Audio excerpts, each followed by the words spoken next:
Speaking of, dahil siya nasa Bagets the Musical siya, may nag-tap na rin sa'yo to do theater? No, but I used to try nung bata. Nung Bagets, oo. Kaso yung boses ko kasi, mahinhin. Ay, oo. Speaking of that, tama 'di ba dapat sa inyo pag sa teatro 'di ba bukod sa pagkanta, power dapat yung Oo. boses kasi hindi uso yung lapel-lapel dati sa teatro, te. Hindi, Floor mic. oo, hindi talaga uso ang lapel. Meron lang mga mic na nandiyan dyan sa stage, ganyan. Tapos talagang ang training, dapat buga yung boses, yung ha, yung mga ganun, di ba? Ganun te, yung diaphragm, ganyan. Inhale, ganon. Tapos, kung ilan, ganon. Te, Vocalization. alam ko yan, di ba? Ganon. Pero ngayon, di ba may lapel na, nabibili sa TikTok. Hindi, charing. Yung sa mga teacher, di ba yung mga lapel? Hindi may lapel na ngayon. Hindi, sa teatro naman, alam ko meron sila yung dito, Yung iba dito. sa ulo, re. Oo, Tas dito, oo, ganyan. Yung boses mo, ibig sabihin, powerful.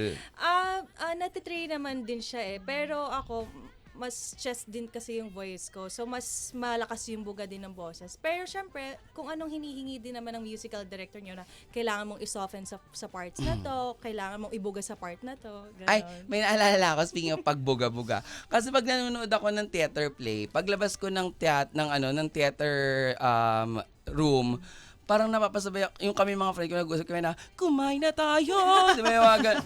Diba? Kayo din ba? Yung paglabas mo, kasi nga dahil ganun yung napanood mo, diba? Parang, halika na dito, ate ko. Diba? Ganon. Kayo ba, diba totoo? Ganun din. Kayong mga sa teatro ba, minsan pag natutulog kayo, napapakanta na rin kayo. Kasi yung rehearsal nyo, ang tagal. Mas matagal pa yung rehearsal kesa sa run, di ba? Oo. Tapos may mga times na parang halimbawa may certain word lang kami na masabi tapos part din siya ng play, kakantahin na rin namin yung song na yon. As in lahat, parang i-connect namin kasi ikaw ba naman na for 3 months uulit-ulitin mo gawin yung same production na ginagawa nyo. So talagang yun na lang yung nakatatak sa utak mo talaga all the time. Totoo, yes. Anong sample naman ng kunyari pag nagaganong ka? Hala, parang tanga. Hindi. Hindi magaganon, te. Oo, ayan. Paano kunyari, yung mga ka-vibes, kakausapin mo sila na dapat normal muna yung kunyari, kayo po yung nakikinig sa 92.3 FM radio.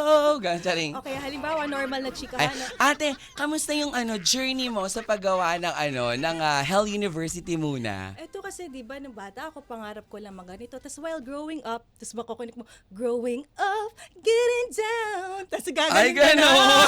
Ang taray! Parang ansya-ansya. Di ba, no? Aning-aning. Parang i-connect mo na lang. Tsaka may beat yun talaga. Kunya, growing up. Tapos taray! Teatro, yes. O, alam mo na. Pwede kang mag-teatro, Jess. Workshop, makiki-workshop. I-workshop siya, di ba? Oo, ang nakaka-happy dito kasi syempre, hindi lang yung sa music scene na concert, at saka yung mga shows, ang patok na patok, pati ang theater, patok na patok din.